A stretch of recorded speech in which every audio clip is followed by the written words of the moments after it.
Llamas in Pajamas.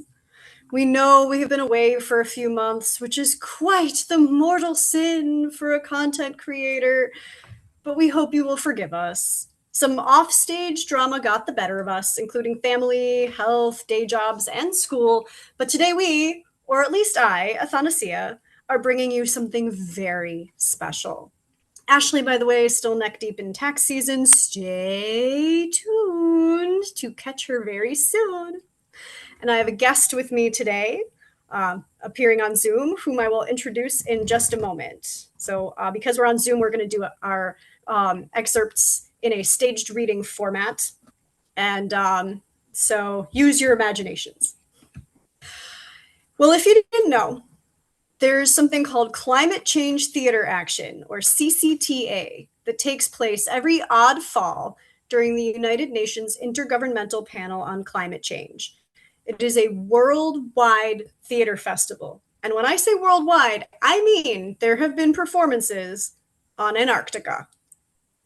Dozens of playwrights submit brand new 10-minute plays about the environment that anyone can perform during the festival, as long as they're also committed to a call to action that helps the environment. I participated in a festival in 2017 where they had a selfie station to tweet a message to your elected reps. When I produced a festival in 2019, we partnered with the League of Women Voters to get people registered to vote. Ashley and I really wanted to participate in the 2025 festival, but said offstage drama got the better of us. Delightfully, one of the CCTA playwrights last year, Klae Bainter, gave us the rights to use his short play, Scary Scary, on our podcast, even though we were filming it a little late. So a huge thank you and shout out to Klae. Please check out his work in the description box below. Now, I would like to introduce our esteemed guest, David McCool, an art school buddy of mine. We've known each other for almost 20 years. Welcome to the Drama Llamas Northwestern Wildcat Reunion, David. Pleasure to be here. David's both a scientist and a performing artist, and he is going to share with you a little about the biosphere and why you should care. So take it away. Thank you, Athanasia. Well, the biosphere, the portion of the Earth where all life, including ourselves, live, is very thin. This home for all life spans only about 15 miles vertically, but the majority of life lives in only about 4 miles of it. Though even the full 15 miles of the biosphere is only 1% of the volume of the entire Earth and most of its atmosphere. I like to think of the biosphere like the living layer of a tree, a thin layer of cells just below the bark and surrounding all the dead wood inside. Interestingly, this living cambium layer also consists of only about 1% of the tree. Also, you can think of the biosphere itself to be like a living thing, with all of its ecosystems inextricably intertwined and in a symbiotic relationship with themselves, such that small changes in one area of the biosphere can greatly impact other areas as well. So, in short, the biosphere is like the living layer of a tree, paper thin and fragile. And that area that supports life is itself like a living thing that we must protect if we want all life, including ourselves, to be protected as well. We should therefore be good stewards of the earth and not assume that we can just go to another planet as a deus ex machina to escape our current possibly sick planet. While it is theoretically possible for us to habitate another planet or moon in our solar system, the amount of time and resources that would take to be tenable is presently out of reach and can't be assumed to be a fallback. Meanwhile, even if it were presently feasible, we definitely wouldn't want to take any bad habits of not taking care of our planet with us to the new world.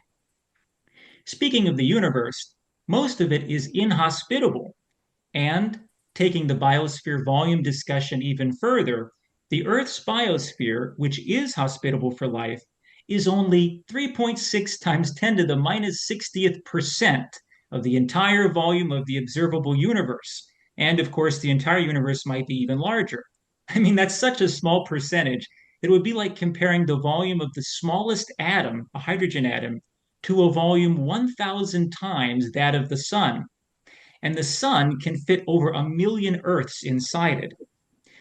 While there is now evidence that there may be other hospitable regions of the universe like Earth's, such as exoplanets, they still are only a minute fraction of the entire universe, and no extant life has to date been confirmed to exist in our entire universe other than on our own third rock from our star inside our paper thin biosphere.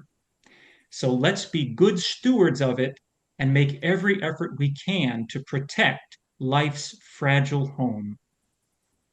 Definitely. So, what are the top three things you'd recommend that people do to protect our fragile home, David? Well, I guess I could just start with some basics that I learned when I was younger. They say to reduce, reuse, and recycle. Reduce your consumption, including energy consumption. Reuse as many things as you can, and recycle when possible. Waste not, want not, essentially. Absolutely. Sometimes those truths we learned as children really are the way to go. So, in that vein, in our description box, you will see a link to my law school, UIC's Environmental Law Society. They support a number of organizations that are furthering environmental causes in Illinois and beyond. So, there is a whole menu of calls to action for you to choose from. Please do not leave this episode without picking at least one. Donating if you can afford it, signing a petition, maybe getting involved with a beach cleanup if you live near water like I do. And now, without further ado, let's get into the art. Scary, Scary, a play about a scarecrow played by Dave, played by who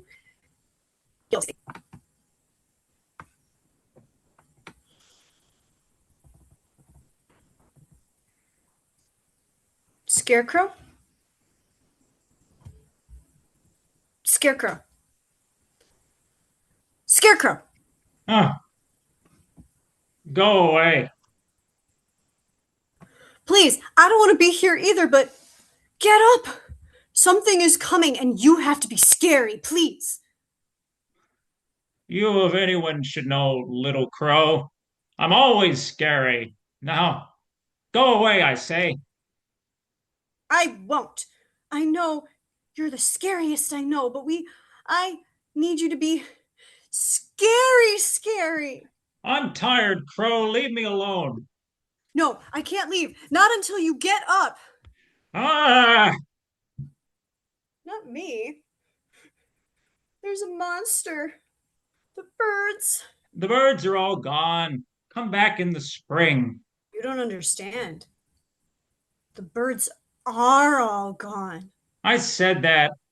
I've always scared them away. Not this time. They're gone, gone. No, crow. I scare away the little birdies, like you crows, those gulls and pigeons, the buzzards, the whooping crane, the punatiel, the blackbirds, the takahe, starlings and finches, the black-capped viejo, the ivory-billed woodpecker, geese, curlew, and the cockapoo, the herons, the California condor, the ravens, and then they come back in the spring. I know, I know, I know. Listen to me. Everything is gone. I can't breathe. They come and they go. They come and they go. That's the game we play. Those are the seasons. It has devoured the seasons. I can't breathe. I can't breathe. What are you talking about? Slow, crow. Slow down. The seasons, one by one, Winter? bit with its front teeth through cobalt ice. It'll return. Summer will shine again, and you will see. Still steaming when it swallowed it up. You're just confused. Everything returns. See, neither season can exist without spring and fall to usher them in. scooped up the pip of spring and the rot of autumn and greedily gobbled them up. It can't be. Nothing can do that. Yes, it can, Scarecrow. The game has gone grave. You have to be scary again. It's a monster. The stories of the monsters are often worse than the monsters themselves. I can't breathe. I can't breathe. You have to be scary. What is that you're carrying? A coin? What's a coin? I don't know. They keep appearing. Every time the monster takes something, these are left behind. Give it here. Hmm. Could it possibly be food? It's flavorless. Well, it must be a seed then. It's lifeless. Maybe it's a form of protection? Soulless. You say this monster leaves these in its wake? Everywhere. It just continues to take anything and everything without stopping. You need to scare it away. Well, it must have a weakness. We could blind the monster. Tell me about the eyes, Crow. Does it blink or bat? Stare, glance, or gaze at the state of things?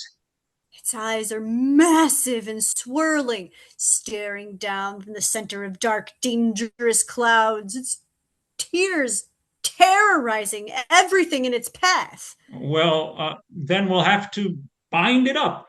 Tell me about its hands. Does it cradle or caress? Does it stroke, tap, pet, or play? It doesn't play Scarecrow. Its hands are bent metal machines that have left great deep gashes in the earth, massive muddy sockets where great redwoods once stood. We could reason with it. Does this monster speak, crow, call, cry, hum? Does it ask? Does it question or tell? Does it sing? Does it say? What are its sounds? You're not listening to me. There is no reasoning. The sounds the monster makes are a borborygmy of dank, droning engines. The pops and cracks of the earth breaking open and spitting blood. Its sound is the dead silence of stopped rivers and streams. It's the choking quiet of animals that have no more breath with which to chirp, tweet, cook, bark, growl, hiss, snarl, or scream. No, it does not speak, Scarecrow, because it does not have to. Then it really is a monster. That's what I've been telling you. I cannot help you. I'm sorry. What do you mean you cannot help? You have to help. You have to scare it away. Well, how can I? Who do you think I am, Crow? You are scary, scary. You've always scared away the birds, but the birds are gone. You are frightful and intense, the spine-chilling gallybagger, terrifying and hair-raising might. You are here to make things right, to scare away what needs to be scared away. Crow, I'm the curator of a cycle. I chase you off and you come back. You always return. I am here to maintain a balance, to even this field, to protect. But the birds are gone. The sun grew hotter and hotter and hotter. It was suffocating, stifling. We couldn't breathe. You have to do something. They couldn't breathe. I couldn't breathe. Do something. I can't breathe. I can't breathe. I can't breathe. I can't breathe. Slow, Crow, slow, Crow, slow, Crow, slow, Crow, slow. Why aren't you afraid of me? I was afraid of you. You knew where we belonged. The fear you stirred in us kept us moving, growing. It kept us alive. The fear was bound by my love for you, for all of you. It fueled our cycle, your journey, and most importantly, it ensured your return. The value of the fields and the vitality of the crops. Even my existence was made meaningful because of your return. And if they're all gone, If the birds are really gone, then our cycle is over. I can't breathe. I can't breathe. Scarecrow, the birds are all gone. You are so scary. You are so scary. I can't breathe. You are, the birds are all gone. Slow, crow, slow, rest. Rest, crow, rest. If our cycle is complete, then you are, you are. I am obsolete.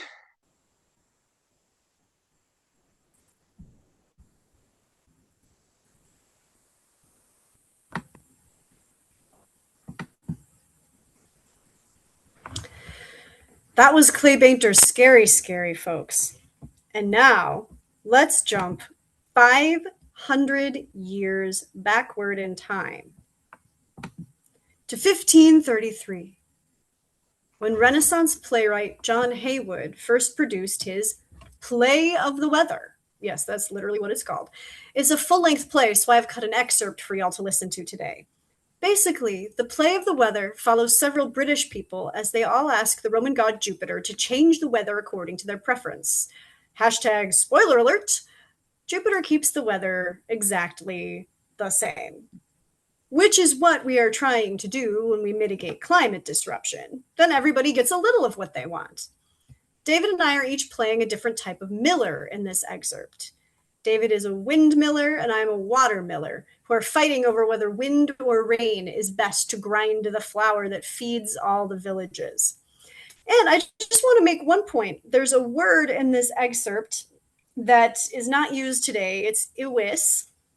And I looked it up in my lexicon that we keep telling you all about. It's right here. And it means I know.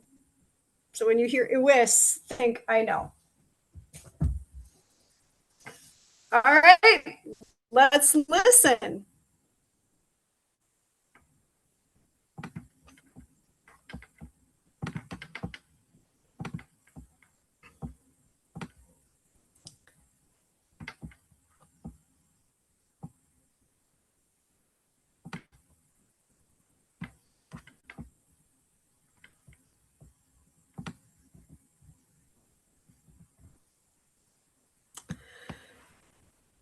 We cry out for rain, the devil-sped drop will come. No water have we to grind at any stint. The wind is so strong the rain cannot fall, which keepeth our mildems as dry as a flint. We are undone, we grind nothing at all. The greater is the pity, as thinketh me. For what availeth to each man his corn, till it be ground by such men as we be? For touching ourselves, we are but drudges, and very beggars, save only our toll, which is right small, and yet many grudges for grist of a bushel to give a quart bowl. In this and much more, so great is our charge, that we would not reck though no water were, save only it toucheth each man so large, and each for our neighbor Christ biddeth us care. Wherefore my conscience hath pricked me hither, in this to sue, according to the cry, for plenty of rain to the god Jupiter. I am a windmiller, as many mo be. No wretch in wretchedness so wretched as we. The whole sort of my craft be all marred at once. The wind is so weak, it stirreth not our stones. The rain never resteth, so long be the showers, from time of beginning till 24 hours, and end when it shall, at night or at noon. Another beginneth as soon as that is done. Such revel of rain, ye know well enough, destroyeth the wind, be it never so rough. Whereby, since our mills become still standing, now may we windmillers go even to hanging. Who would be a miller? As good be a thief. Wherefore I submit me, intending to see what comfort may come by humility. And now at this time they said in the cry, the god is come down to shape remedy.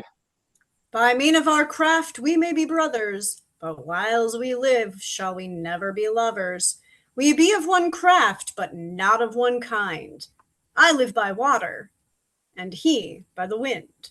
And, sir, as ye desire wind continual, so would I have rain evermore to fall, which to an experience right well ye see, right seld or never together can be. For as long as the wind ruleth, it is plain, 20 to 1 ye get no drop of rain. And when the element is too far oppressed, down cometh the rain, and setteth the wind at rest.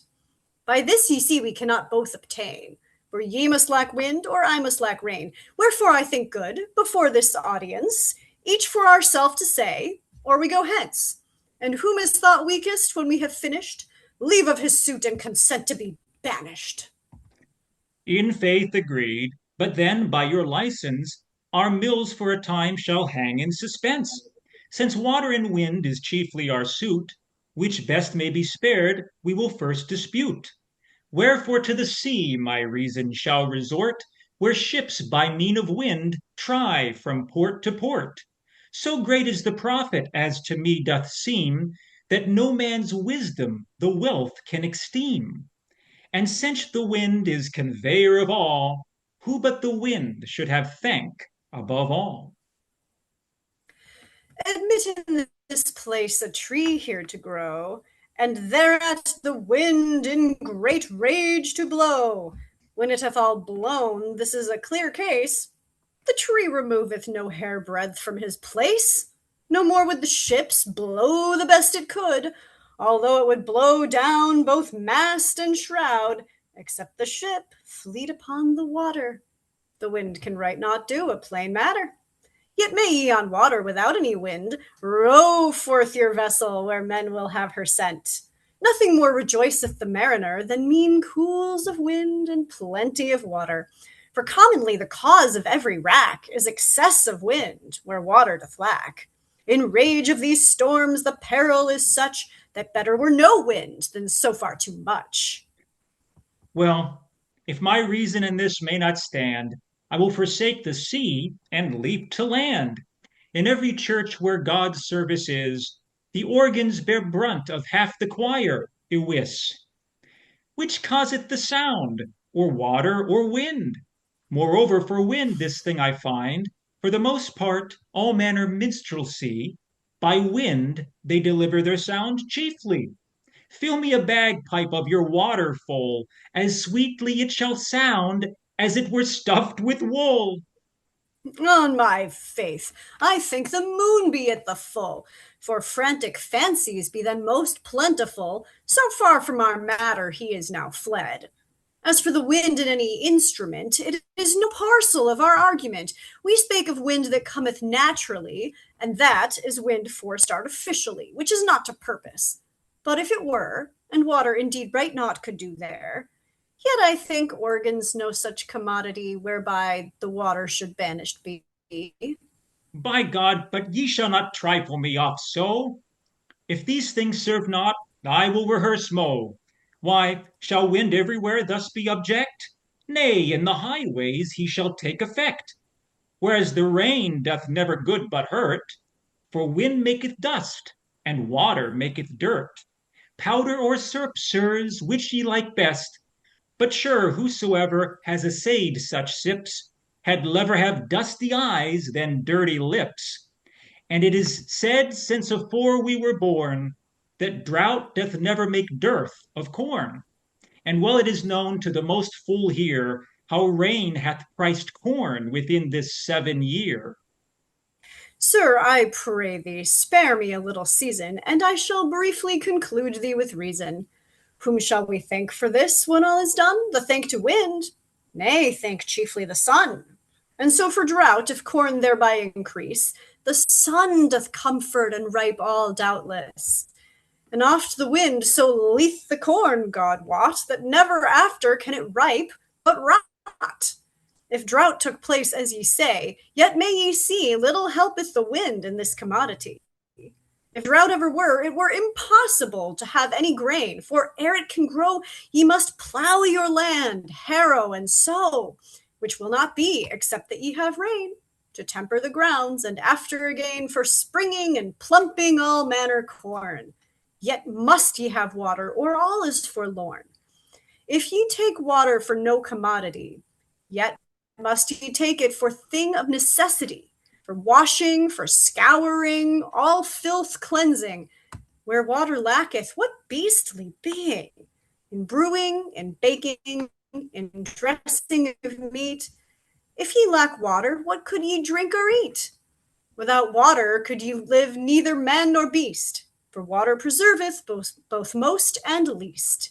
For water could I say 1,000 things mo, and as for that wind that you do sue for, is good for your windmill and for no more. Sir, sith all this in experience is tried, I say this matter standeth clear on my side. Well, since this will not serve, I will allege the rest.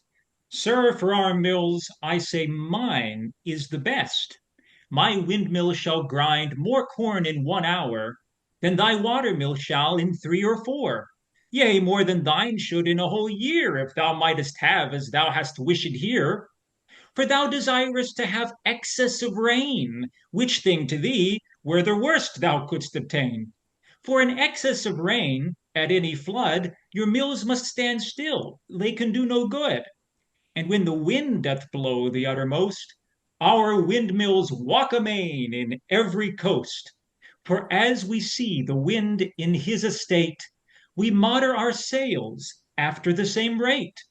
Since our mills grind so far faster than yours, and also they may grind all times and hours, I say we need no water mills at all, for windmills be sufficient to serve all. In boast of thy grist thou art wise as a calf. For though above us your mills grind far faster, what help to those from whom you be much farther? And of two sorts, if the one should be conserved, I think it meet the most number be served. In vales and wells where most commodity is, there is most people, ye must grant me this. On hills and downs, which parts are most barren, there must be few, it can no mo sustain.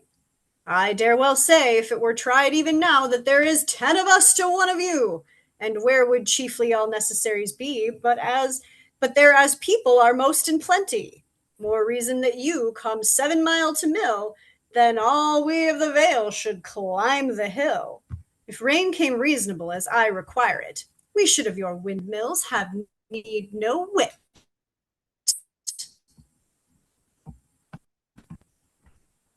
And that's when Jupiter fight.